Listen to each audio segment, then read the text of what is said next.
Hi guys! Magandang gabi. Welcome back po dito sa Gandara SRU channel for Showbiz Update. So, andito na naman nga po akong muli nagbabalik. Ang nagmamaganda po ninyong kachismosang Kim Pao upang magatid sa inyo ng latest update and fresh happenings patungkol kay Kim Chiu and Paolo Avellino. And parang nga sa gabing ito, nakakalungkot guys ang ating balita. Paano ba naman tayo-tayo pong mga fan nag-aaway-away, nagbabangayan. So, bakit nga ba? Ano po yung pinagmulan ng bangayan na ito? So, mamaya talakayin po natin yan at pag-uusapan. But before that, sa mga di pa po nakasubscribe dito sa ating channel, maaari lamang na pindutin po ninyo ang subscribe button at ang notification bell para pag-updated po kayo at ma-notify tuwing may bago tayong balita sa Kim Pao. Basta mga chika na may kinalaman kay Kim Chiu and Paolo Avellino, sagot na po natin yan. And eto na nga guys. So, kahapon, sa event nga po ni Kimi sa Trinoma Activity Center kung saan ay nandun siya para sa Julie sa Masaya Caravan. Nagkaroon po ata ng hindi kaanya-anyaya sa ibang fandom na ginawa po ng Kim Pao fans. Grabihan guys. So nalulungkot ako kasi syempre ang naiipit po dito si Kim Chu. I don't know if individual fan ito ni Kim Chu, yung pasimuno ng kaguluhan nito or kapwa ka-Kim Pao fans natin. So nakakalungkot kapag kapwa Kim Pao fans natin guys.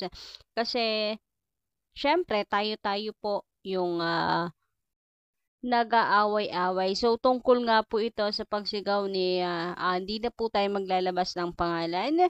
Basta guys, pagsigaw po ng Kim Chiu Avellino. Meron pong hindi nakagusto niyan na kung saan napaka-insensitive. Kasi hindi lang naman daw po Kim Pao fans yung nandoon para maunawaan yung sitwasyon and napaka-uncomfortable na raw po ni Kimi. Tapos ang kapal daw pa ng pagmumukha para ulitin pa po ito sa susunod kasi may mga nagko-comment na next time pagkasama naman daw si Paulo para sa gayon ay ano po, yung tawag dito, makita rin po natin yung reaction ni Paulo kapag tinawag na si Kimi na Kim Chiu Avellino.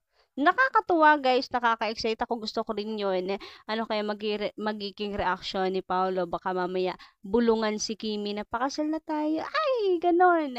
Anyway, malungkot nga itong update natin. Bakit tayo kinikilig?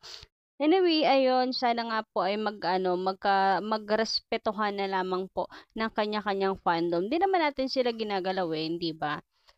And pare-parehas lang naman po tayong mga fans.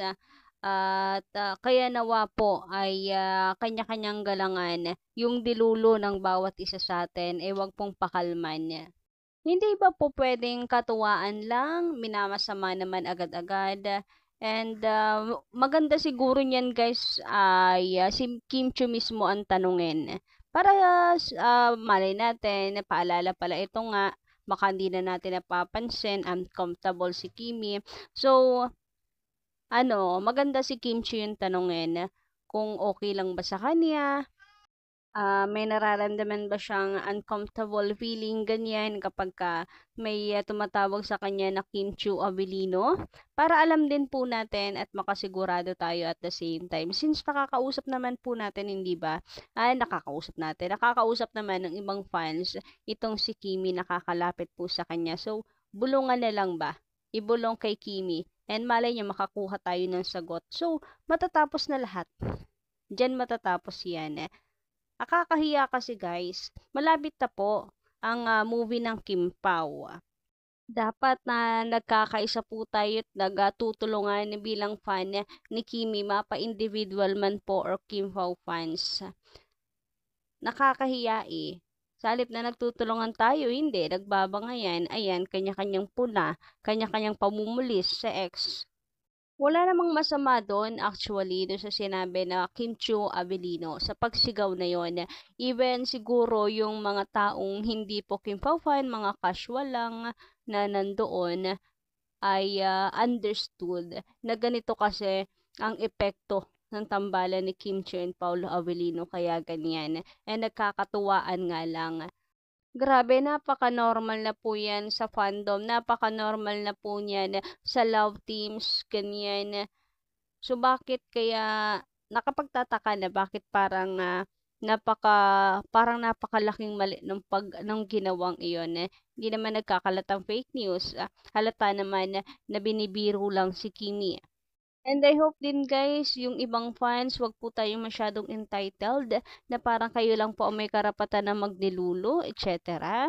Na may ganang pagbawalan ang ibang pong fans, mga iba pong fandom sa kanilang pagkadilulo. So, kanya-kanya po tayong level, guys, ng paghanga. So, ayun, ano lang po talaga, respect ang masasabi po nating solusyon dito.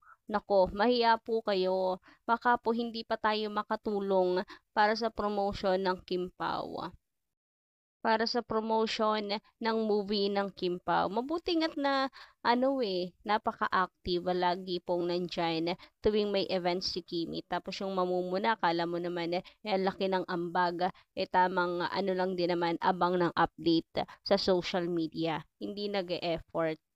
Tapos feeling entitled. So, kapit lang mga Kim Pao fans, as long as wala naman tayong tinatapakang ibang tao, wag po nating pansinin yung mga neka.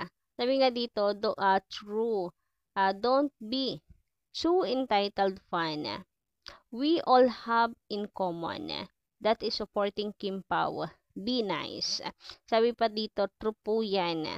Nakakahiya na sa mga sinusuportahan natin. Makikita nila kayo na kayo-kayo nagbabangayan. Dapat suportahan bawat isa kasi lalo na ngayon, papalapit na ang movie ng Kim Pao or nila. And hindi rin naman po siguro ito magugustuhan ni Kimi pag nakarating po sa kanya na tayo-tayo nagkakagulo. So, ayun na lang bilang advice na lang nga sana next time. Ayun na, bulungan na lang si Kincho if it's okay. Pero I think yes, it's okay lang naman. Nakakaloka, 'di ba? So, sana hindi na 'to makarating kay Kimi para hindi na po makalagdag pa sa stress sa isipin po niya. Hope din na ngayon pong buong araw ay pahinga itong si Kimi. So, sa shooting, wala po ako nakikitang Kim Chu pa naman sa ngayon. So, maybe sinusulit nga po niya ang oras na to para makapagpahinga. So, try natin bukas kasi magsa-showtime naman malay natin present si Kimi. So, yun lang guys, yung masasabi ko po, wag na po tayong dumagdag sa stress at isipin nitong si Kim Chu. Yun lang po muna ang ating update sa gabi ito. Maraming salamat sa inyo pong pakikinig and don't forget to click the subscribe button and notification bell para po sa iba pang mga balita. Maraming salamat.